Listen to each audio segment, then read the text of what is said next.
Hi, my name is Sally, and as you can probably tell, I'm an avatar. I work for Pat and Warner, and they run Warner's tree surgery. Warner has been treating sick trees for over 50 years, and Pat has been answering the phone, talking to the customers, and lining up work, and basically doing everything else that needs to be done. Warner is making a series of videos that hopefully contain all the things he's learned about trees over the last 50 years. This is the first one. It's about the danger the ash fly poses to Chihuahuan orchid trees. If you would like to help us get the word out to other people, this would be a good time to like this video and subscribe to our channel. Thank you.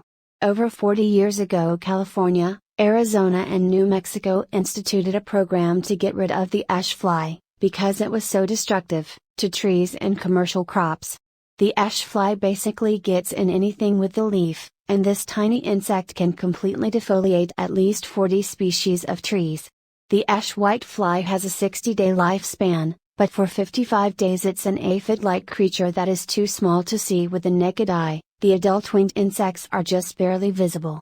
In the past, California, Arizona, and New Mexico were successful in eradicating this pest with a combination of poisoning neighborhoods, crops, and orchards, and importing the ash fly's natural predator, a very small wasp, but at this time, as far as I know, nothing is being done about them.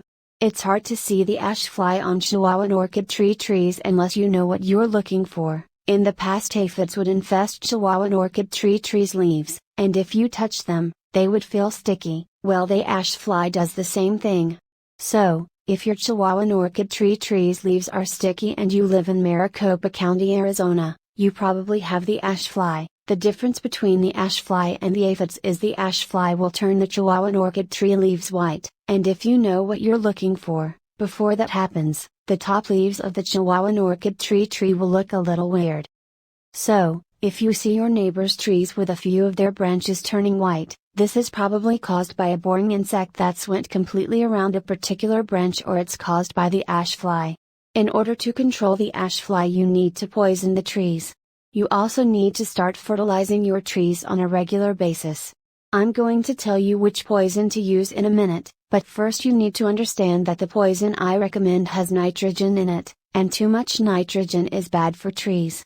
So, you need to put the poison down, and then 6 months later you get a good general purpose fertilizer, and you treat the trees with it. If you live anywhere within 30 miles of Mesa, Arizona, you need to get Warner out to treat your trees with something that will kickstart their immune system. You see, every cell of every plant has enzymes that dissolve fungus, bacteria, and viruses, and because the ash fly has been in your trees, those enzymes have been depleted. So, Warner needs to inject medicines into the tree that will kickstart the healing process right away. You can protect your trees by treating them with Bio-Advanced Tree and Shrub, which you can get at Home Depot.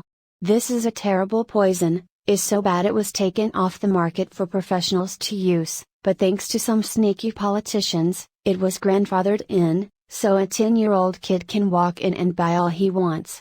Anyway, if you know it's toxic, you'll be fine, just don't go sticking your hands in it and licking your fingers. If you're careful, and a little bit afraid, it's safe to use. If you use the liquid, you pour the amount you need in a bucket with water, and you put the water down close to the base of the tree, and then you water it in. If you use the powder, you put the powder down close to the base of the tree and then you water it with a sprinkler. If a little dog licks it up before it's dry, it will kill the little dog. So, make sure animals and children are kept away from it until it's dry. You only need to put it down once a year, and in 3 years, if you do it yearly, you will not only get rid of the ash fly, but it will also get rid of all the boring insects in a tree. There's one more thing I need to tell you. Every place in the world where it rains, the water falls off of the trees at the drip line, and because that's where the water falls, that's where the roots that pick up the micronutrients develop, and all the instructions you get for the fertilizers tell you to put the fertilizer out at the drip line. In Maricopa County, Arizona, the roots have developed where the tree has been getting water all its life, and that's where you need to put the fertilizer. So, just ignore the instructions, and do it the way I just told you.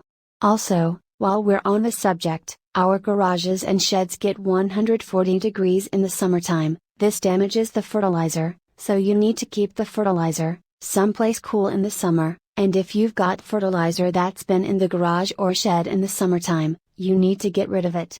Well, that's about it. I hope this helps you with your trees. Please subscribe to this channel and hit like, and if you live within 30 miles of Mesa, Arizona and you want Warner to come out and look at your trees, just give us a call. The number is 480-969-8808. Thanks and goodbye.